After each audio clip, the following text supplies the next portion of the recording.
market for the first time, and for those that have been unemployed for a long time. Wannabe entrepreneurs might find the going is pretty tough too, but James Caan is here to help. He's a well-known entrepreneur and a face from the popular TV series Dragon's Den, and he's very well placed to talk about jobs because, of course, his background is in recruitment. Welcome to the programme.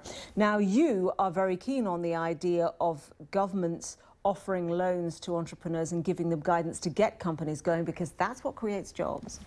Absolutely. I think what I'm doing is recently launched a programme with government called Startup Loans. The UK government. The UK government. And this is where the UK government is supporting young entrepreneurs to start their own businesses.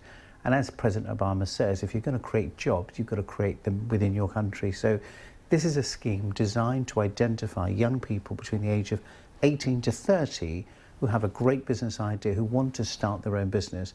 So I launched this campaign in September last year, and in the first 6 months we've created nearly 3,500 businesses, and just in April alone I'm currently starting 42 new businesses every day, backing young people to start their own business and fundamentally creating their own jobs. OK. Now, how do you know that those businesses are going to sustain given the difficult economic environment, or do you just put that to one side and say we can find markets? Well, I mean, we don't just give money to anybody. So this is a case of finding people who have a genuine idea. We run assessment centres, boot camps, incubator centres to try and establish is there a market for this product? Is this entrepreneur going to generate revenue? Because ultimately, if you can't generate revenue, you don't really have a business. So it's a case of nurturing them. But also what I'm doing with every entrepreneur that I'm backing, I'm identifying mentors to work with those young people to ensure that they have the necessary guidance and skill to help run that business. Because my passion and belief is that every business I start, if that business employs literally 2 or 3 people, then I would have created 100,000 jobs for young people in this country. That's what I think is going to make a difference. But President Obama makes a very valid point that some companies start up and then what they do is they manufacture it in China and they subcontract that, so they're not really creating jobs in their home country.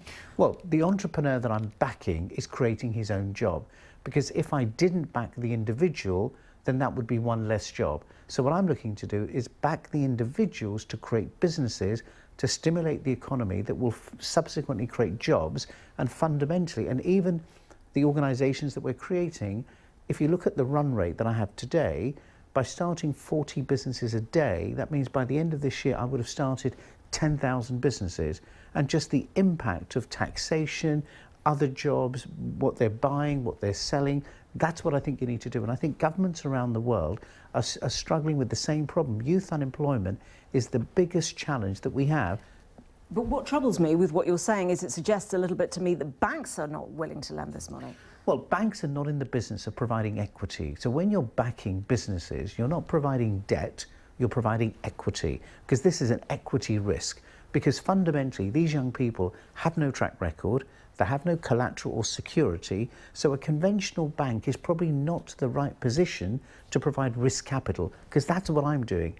I'm giving them that risk capital because fundamentally, if that business doesn't perform or succeed, I will lose that capital. Just very briefly, there is a lot of talk about gloom at the moment. That cannot help young entrepreneurs trying to start out and create a market for their product. Well, I started my business in the recession. I think a lot of successful entrepreneurs start businesses when the markets are really tough. There are more businesses started out in difficult markets because that's when people are desperate. They need an opportunity. So right now, I'm not letting that stop me. I believe if you're the right individual with the right passion, you can start that business despite market conditions. James Caan, thank you very much indeed.